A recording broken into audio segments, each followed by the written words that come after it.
سلام عرض می کنم خدمت مهتاب بانویی های عزیزم. امیدوارم که حالتون خوب باشه.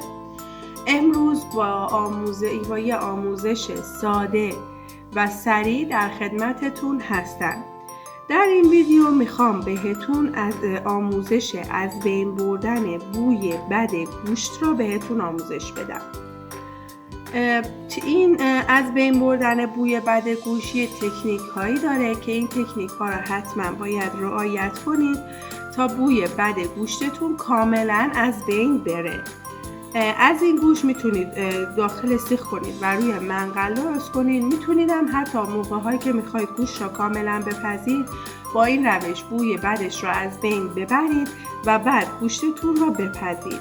با من همراه باشید.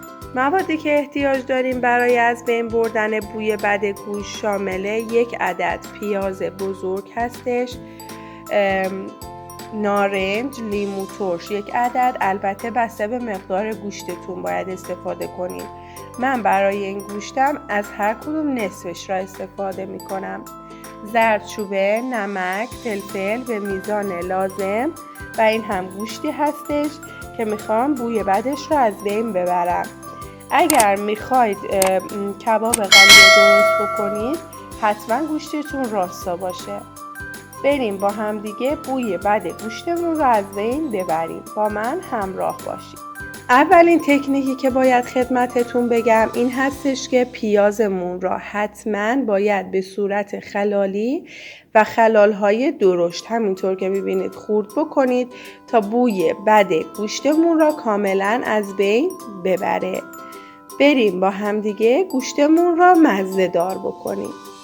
اولین کاری که انجام میدیم این هستش که یک مقدار خیلی کمی زردچوبه، خیلی کم، یک مقداری فلفل،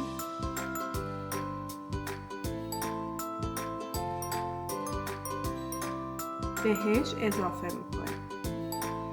دومین تکنیکی که باید خدمتتون عرض کنم این هستش که نمکمون را نباید الان اضافه بکنیم، همینطور لیمو ترش و نارنجمون را، به خاطر اینکه باعث میشه گوشتمون سفت بشه. وقتی که دیگه خواستیم کبابمون را بپزیم موقع پختش هست، نمک و لیمو را بهش اضافه میکنیم. اینها را با هم دیگه مخلوط میکنیم و بعد پیازهایی را که خلالی خورد کردیم را بهش اضافه میکنیم و میگذاریم تا گوشتمون تقریبا به مدت 2 ساعت بمونه تا کاملا مزه دار بشه. با من همراه باشید. وقتی که گوشتمون کاملا مزه دار شد و میخوایم دیگه برای پختن آمادش بکنیم، نمک کاملا روی سطحش میپاشیم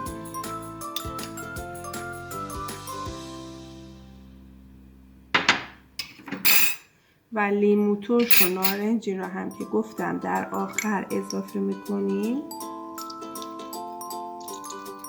به گوشت هامون اضافه میکنیم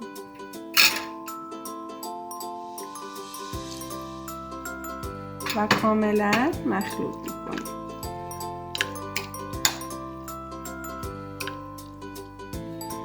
به همین راحتی گوشت های ما مزه دار شدن.